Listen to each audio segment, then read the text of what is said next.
નમસ્તે, જય Mamadev. Tanna educational campus ગોંડલથી હું પારખિયા મીરા, ધોરણ 5 ગણિત વિષય શિક્ષિકા. કેમ છો બાળકો? મજામાં છો ને? સરસ. બાળકો, આપણે ગયા તાસમાં પ્રશ્ન નંબર 58 સુધી આપણે દાખલા ગણેલા, બરાબર ને? તો આજે આપણે 59નો પ્રશ્ન છે એ આપણે ગણીશું. તો બાળકો, બધા સ્વાધ્યાય પોથીમાં 59મો પ્રશ્ન ખોલીને તૈયાર રહો. જુઓ બાળકો, આ છે પ્રશ્ન નંબર 59. એમાં આપણને શું કહ્યું છે કે કોઈ એક દિવસ ભારતના જુદા જુદા શહેરોનું રાત્રિના 3 વાગ્યાનું તાપમાન નીચે કોષ્ટકમાં દર્શાવેલ છે. તેના પરથી માગ્યા મુજબ જવાબ આપો. બાળકો, આપણે ભારતના નકશામાં અલગ અલગ જગ્યાએ આપણે મુખ્ય શહેરોના છે તાપમાન આપેલા હતા પાઠ્યપુસ્તકમાં, યાદ છે ને? હા. અને ત્યાર પછી કોષ્ટકમાં પણ આપણને એ જ શહેરોના નામ છે આપણે કોષ્ટકમાં પણ બતાવેલા હતા. એક નકશામાં છે એ આપણે બપોરના 3 વાગ્યાનું તાપમાન બતાવેલું, જ્યારે કોષ્ટકમાં છે આપણને સવારના 3 વાગ્યાનું તાપમાન છે આપણે બતાવેલું હતું, બરાબર? તો આપણે એ પોઈન્ટ છે બરાબર વ્યવસ્થિત સમજી ગયા છે. તો ફરી એક વખત આપણે એ જ પોઈન્ટને રિપીટ કરીએ છીએ. સેમ એના જેવો જ પ્રશ્ન છે. અહીંયા શહેરોના નામ આપેલા છે અને નીચે એ શહેરોના તાપમાન આપેલા છે. કેટલા વાગ્યાનું છે? તો કે રાત્રિના 3 વાગ્યાનું તાપમાન છે, બરાબર? બાળકો, યાદ છે ને શું છે તાપમાનમાં? હા, તાપમાન વધારે હોય તો શું થાય? એટલે આ કહે છે કે એનું માપ છે વધારે હોય તો શું હોય? ગરમી વધારે હોય. જેમ તાપમાનનો આંકડો ઓછો હોય તેમ ઠંડીનું પ્રમાણ વધારે હોય, બરાબર ને? તો એ બાબતનો ખાસ ખ્યાલ રાખી અને આપણે જોઈએ આગળના પ્રશ્નો. પ્રશ્ન પહેલો છે, સૌથી ઠંડો પ્રદેશ ખાલી જગ્યા છે. હવે આમાં આપણે જે શહેરોના નામ આપેલા છે, તાપમાન આપેલું છે, એમાં સૌથી જ ઓછું જે શહેરનું તાપમાન હશે એ ઠંડો પ્રદેશ બનશે, બરાબર?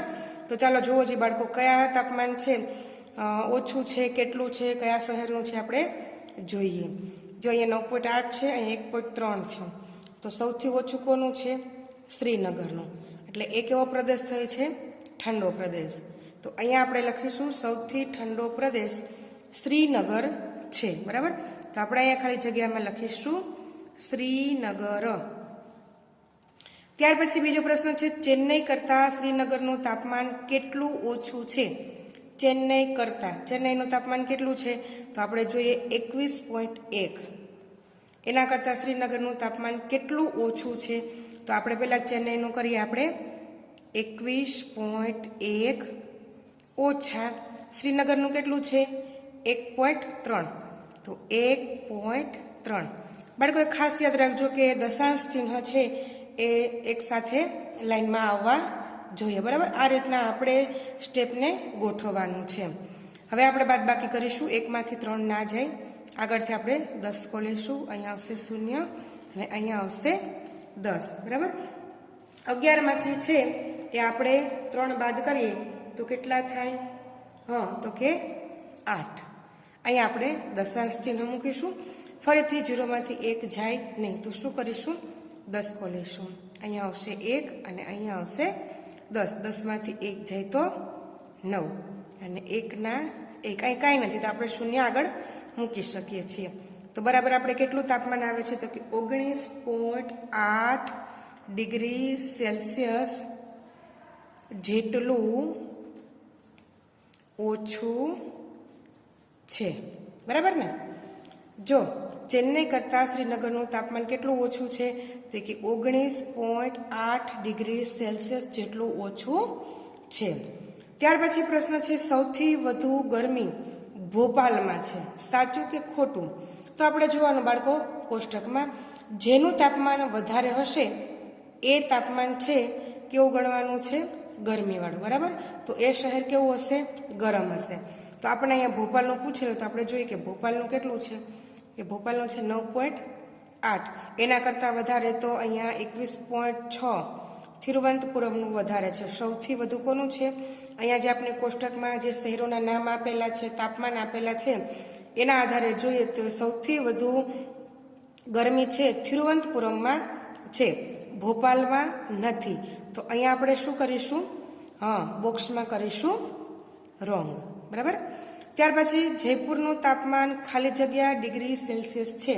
તો જયપુર ક્યાં છે? અહીંયા છે. એનું કેટલું તાપમાન છે? તો કે 10.2. તો અહીંયા આપણે લખીશું 10.2 ડિગ્રી સેલ્સિયસ. આ રીતના આપણે તાપમાન છે એને વાંચીશું, બરાબર ને? ત્યાર પછી છે પાંચમું, તિરુવનંતપુરમ અને કોલકાતાના તાપમાન વચ્ચે ખાલી જગ્યા ડિગ્રી સેલ્સિયસનો ફરક છે. તો તિરુવનંતપુરમ અને કોલકાતા, તિરુવનંતપુરમનું કેટલું છે? 21.6 અને કોલકાતાનું કેટલું છે? 13.1, બરાબર. તો અહીંયા આપણે શું કરીશું? એનો તફાવત જાણીશું. તફાવત જાણવા માટે શું કરવાનું છે? બાદબાકી કરવાની. તિરુવનંતપુરમનું કેટલું છે? તો કે 21.6 માઇનસ કોલકાતા એટલે એનું તાપમાન 13.1, બરાબર. હવે આપણે એની બાદબાકી કરીએ. 6 માંથી 1 જાય તો 5. અહીંયા આપણે દશાંશ ચિહ્ન મૂકીશું. 1 માંથી 3 ના જાય તો આપણે દસકો લઈશું. 11 માંથી 3 જાય તો 8, 1 માંથી 1 જાય તો 0. અહીંયા આપણો જવાબ મળે છે 8.5 ડિગ્રી સેલ્સિયસ, બરાબર. તો અહીંયા તિરુવનંતપુરમ અને કોલકાતાના તાપમાન વચ્ચે કેટલો ફરક છે?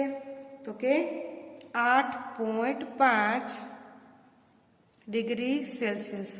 અહીંયા સોરી 2 વખત લખાઈ ગયું, અહીંયા ન લખો તો પણ ચાલશે, 1 વખત તો આપણે લખેલું છે, બરાબર. ત્યાર પછી જોઈએ, જયપુર રાત્રે સૌથી વધુ ઠંડુ થઈ જાય છે. સાચું કે ખોટું? રાત્રે છે જયપુર છે એમ કહે છે કે સૌથી વધુ ઠંડુ થઈ જાય છે. તો આપણે અહીંયા તાપમાનમાં જોઈએ તો સૌથી વધુ ઠંડુ તો કોણ થાય છે? શ્રીનગર થાય છે.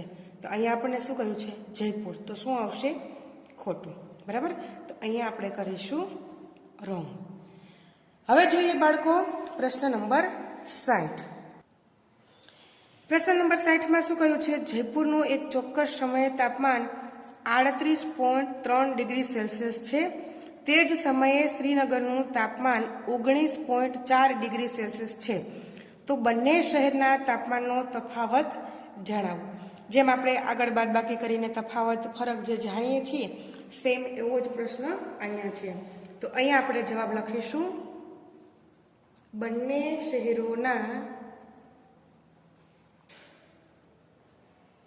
તાપમાન વચ્ચેનો તફાવત. કયા કયા શહેરનું છે આપણે કહ્યું છે? જયપુર અને શ્રીનગર, બરાબર. તો આપણે અહીં લખીશું જયપુરનું તાપમાન માઇનસ શ્રીનગરનું તાપમાન.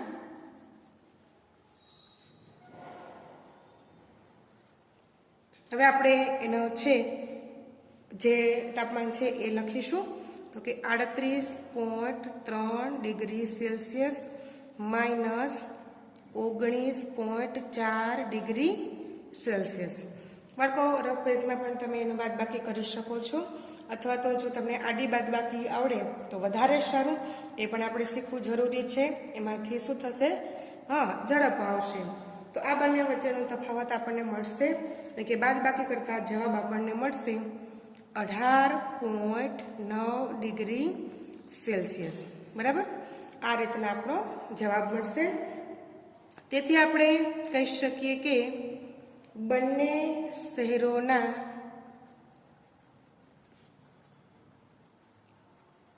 તાપમાન વચ્ચેનો તફાવત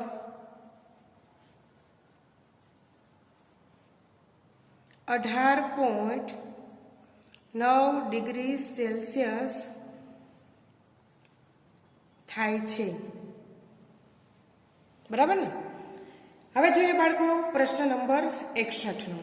અમદાવાદનું તાપમાન 40 ડિગ્રી સેલ્સિયસ છે અને ભાવનગરનું તાપમાન અમદાવાદના તાપમાન કરતાં 2.5 ડિગ્રી સેલ્સિયસ ઓછું હોય તો ભાવનગરનું તાપમાન જણાવો. જો અમદાવાદનું કેટલું કીધું છે?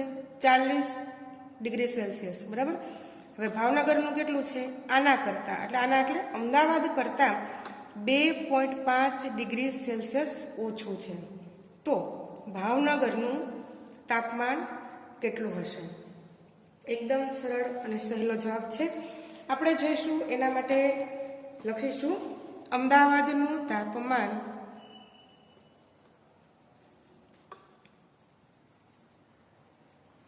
કેટલું છે? હા, 40 ડિગ્રી સેલ્સિયસ આપેલ છે. ભાવનગરનું તાપમાન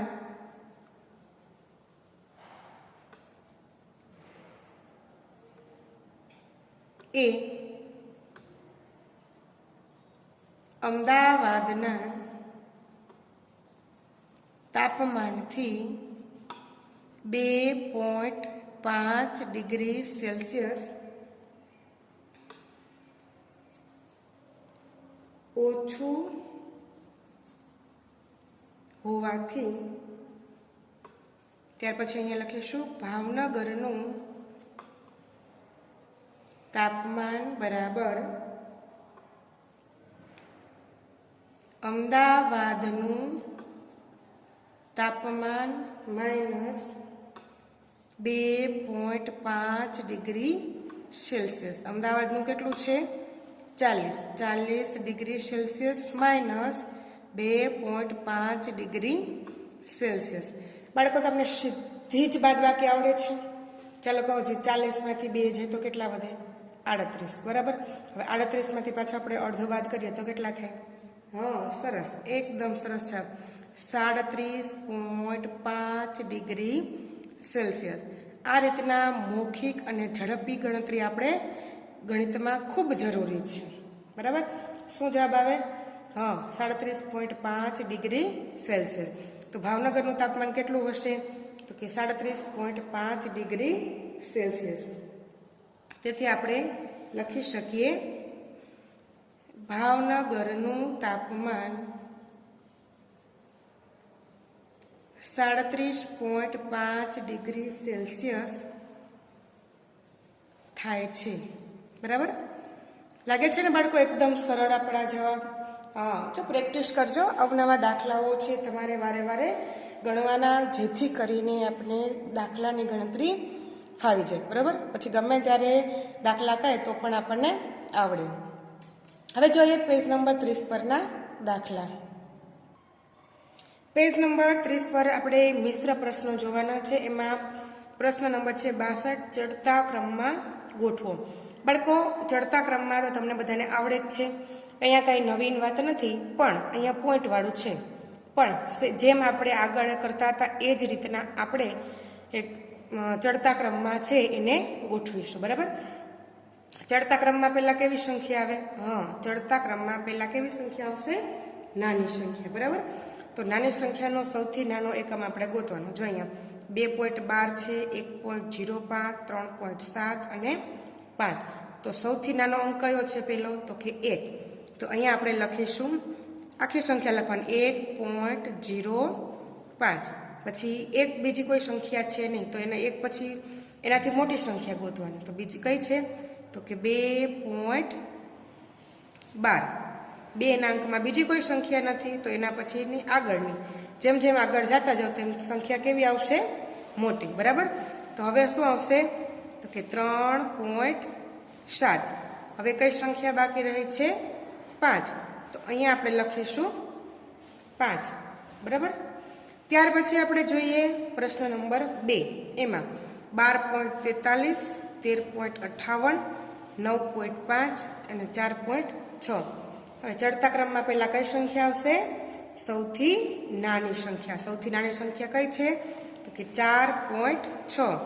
4.6 પછી 9.5. તો આપણે લખીશું 9.5. ત્યાર પછી 12.43 અને ત્યાર પછી 13.58.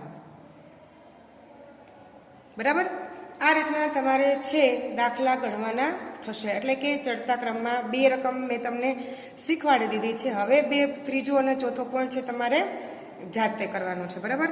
તો અહીંયા ત્રીજો અને ચોથો પોઈન્ટ તમારે હોમવર્કમાં રહેશે. હવે આપણે ત્યાર પછીનો પ્રશ્ન જોઈએ. ઉતરતા ક્રમમાં ગોઠવો. જેમ ચડતા ક્રમમાં ગોઠવીએ છીએ એવી રીતના ઉતરતા ક્રમમાં. પણ ઉતરતા ક્રમમાં પહેલાં કઈ સંખ્યા આવશે? તો કે આપેલી સંખ્યાઓમાં સૌથી મોટી સંખ્યા. ઉતરતા ક્રમમાં શું આવે? પહેલાં સૌથી મોટી સંખ્યા લેવાની. બરાબર. પછી એનાથી નાની, પછી એનાથી નાની, એનાથી નાની અને છેલ્લે સૌથી નાની, બરાબર. જેમ ચડતા ક્રમમાં જે આપણે કરીએ છીએ એનાથી ઉલટો ક્રમ આપણે ઉતરતા ક્રમમાં કરવાનું છે. તો ચાલો પહેલો જોઈએ હવે 22.01, 12.09, 10.50 અને 16.61. યાદ રાખવાનું, ઉતરતા ક્રમમાં સૌથી પહેલાં કઈ સંખ્યા આવશે? તો સૌથી મોટી સંખ્યા. તો સૌથી મોટી સંખ્યા કઈ છે? તો કે 22.01, બરાબર. ત્યાર પછી એના પછીથી આ જે બાકી સંખ્યાઓ છે એમાં સૌથી મોટી સંખ્યા કઈ છે? તો કે 16.61. તો અહીંયા આપણે લખીશું 16.61. ત્યાર પછી બાકી રહેતી સંખ્યાઓમાં મોટી સંખ્યા તો કે 12.09, 12.09. અને ત્યાર પછી કઈ સંખ્યા આવે છે? 10.50. તો અહીંયા આપણે લખીશું 10.50, બરાબર. ત્યાર પછી આપણે જોઈએ દાખલા નંબર 2, 5.04, 9.48, 3.70 અને 11.46, બરાબર. તો આમાં શું કરવાનું છે? સૌથી મોટી સંખ્યા તો કે 11.46. ત્યાર પછી બાકી રહેતી એમાં સૌથી મોટી સંખ્યા તો કે 9.48. ત્યાર પછી 5.04, 5.04. ત્યાર પછી કઈ આવે છે? 3.70, બરાબર. આ રીતના તમારે ઉતરતા ક્રમમાં ગોઠવવાના છે.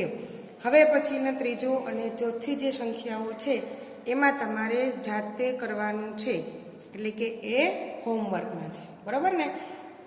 હવે જોઈએ બાળકો ત્યાર પછીનો પ્રશ્ન નંબર 64. જુઓ બાળકો, 64માં પ્રશ્નમાં છે માગ્યા મુજબ જવાબ લખો. તમને આમાં સરવાળા, બાદબાકી, ભાગાકાર અને શુદ્ધ અપૂર્ણાંક જેવી સંખ્યાઓ આપને આપેલી છે. એ સંખ્યાઓને આપણે જવાબ અહીંયા લખવાના છે, બરાબર. તો એ પહેલાં હું તમને હોમવર્કમાં આપી દઉં. શું છે? જો સરવાળા છે ને એ બધા તમારે શું કરવાના છે? જાતે.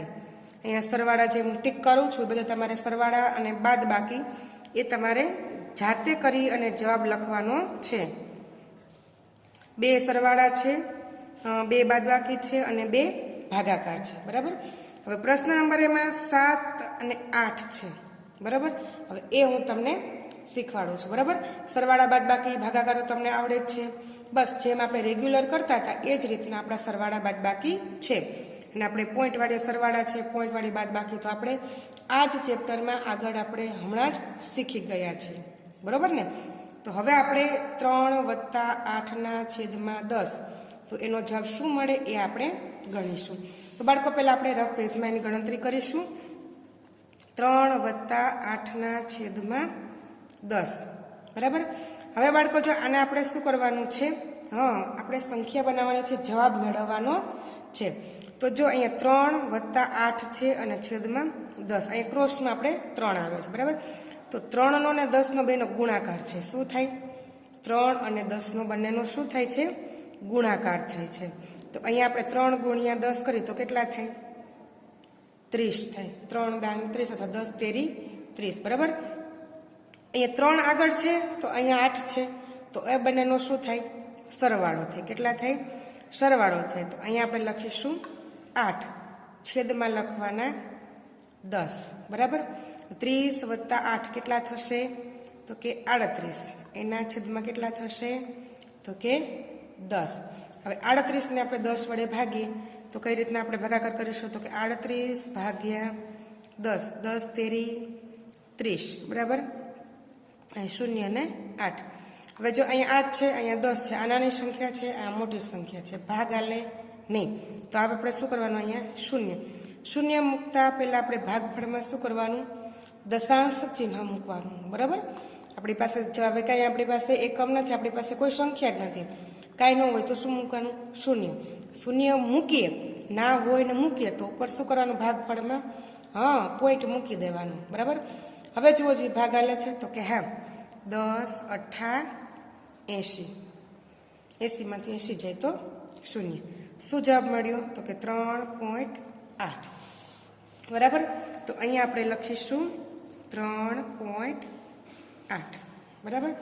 સેમ બીજો દાખલો એવો જ છે, એ પણ હું તમને લખાવું છું, ગણાવું છું. બરાબર ને. 16 વત્તા 4/10.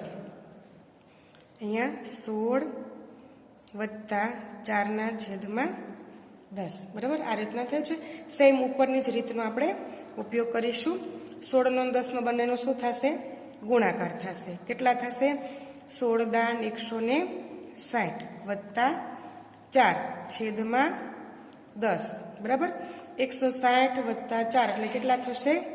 164/10. બરાબર. હવે શું કરવાનું છે? 164 ને 10 વડે ભાગો તો શું જવાબ મળશે?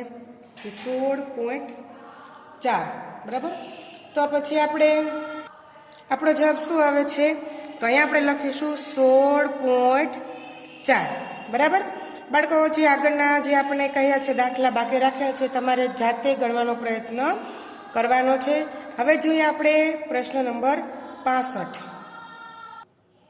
પ્રશ્ન નંબર 65માં ખાલી જગ્યા પૂરવાની છે. ખાલી જગ્યામાં તમારે આગળ આપણે ગણતરી વખતે શીખવાડી દીધેલું છે, ફરી એક વખત રિવિઝન થાય છે, તો આપણે એનો ડાયરેક્ટ જવાબ લખીશું. બરાબર ને. તો પેલું છે 0.6 સેન્ટીમીટર, એટલે 1 સેન્ટીમીટરમાંથી કેટલા થશે? ખાલી 6 મિલીમીટર. તો જવાબમાં આવશે 6 મિલીમીટર. 0.6 સેન્ટીમીટર એટલે 1 સેન્ટીમીટર પણ પૂરો નથી. બરાબર. તો એને મિલીમીટરમાં રૂપાંતર કરવું હોય તો કેટલા થશે? તો કે 6 મિલીમીટર. ત્યાર પછી બીજો પ્રશ્ન છે 100 પૈસા. 100 પૈસા હોય ત્યારે કેટલા રૂપિયા થાય છે? બાળકો, આપણે દાખલા ગણતી વખતે પ્રમાણમાં આપણે લખેલું જ છે. બરોબર ને. તો 100 પૈસા બરાબર કેટલા રૂપિયા થાય છે? 1 રૂપિયો. ત્યાર પછી ત્રીજી ખાલી જગ્યા 4.5 સેન્ટીમીટર.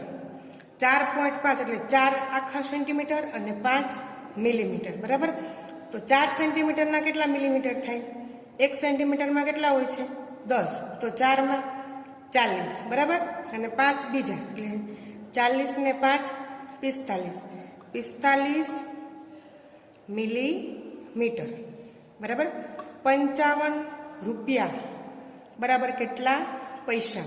જો અહીંયા રૂપિયામાંથી પૈસામાં રૂપાંતર કરવાનું છે. 1 રૂપિયો હોય તો 100 પૈસા થાય છે. 1 રૂપિયો હોય તો 100 પૈસા થાય. તો 55 રૂપિયા હોય તો મૌખિક ગણતરી કરો છો, કેટલા થાય? એકદમ ઇઝી. 5500 એટલે કે 5500. બરાબર. ત્યાર પછી પાંચમું છે 8/10 મિલીમીટર. એટલે 8/10 કરો એટલે આપણે સેન્ટીમીટરમાં એનો જવાબ આપણને મળી જાય. બરાબર. તો શું જવાબ આવશે? 0.8 સેન્ટીમીટર. બરાબર. ત્યાર પછી છઠ્ઠું 350 પૈસા બરાબર કેટલા રૂપિયા? હવે 350 છે એ પૈસા છે. હવે આપણે શેમાં રૂપાંતર કરવાનું છે? રૂપિયામાં. બરાબર. તો આપણે અહીંયા પ્રમાણમાં મૂકી દાખલો ગણી શકીએ છીએ કે 100 પૈસા બરાબર 1 રૂપિયો. તો 350 પૈસા બરાબર કેટલા? તો આપણે એ પ્રમાણે કરીએ તો આપણો જવાબ આવશે 3.50. ત્યાર પછી સાતમો છે 0.98 સેન્ટીમીટર. તો કેટલા મિલીમીટર થાય? જેમ આપણે ઉપર કરેલું છે એ જ રીતના. જુઓ અહીંયા સેમ એના જેવો જ છે પ્રશ્નનો જવાબ. તો આપણે અહીંયા લખીશું એનો જવાબ 9.8 મિલીમીટર. બરાબર. આપણે સેન્ટીમીટરમાં આપણે ગણીએ તો કે 1 સેન્ટીમીટર બરાબર 10 મિલીમીટર.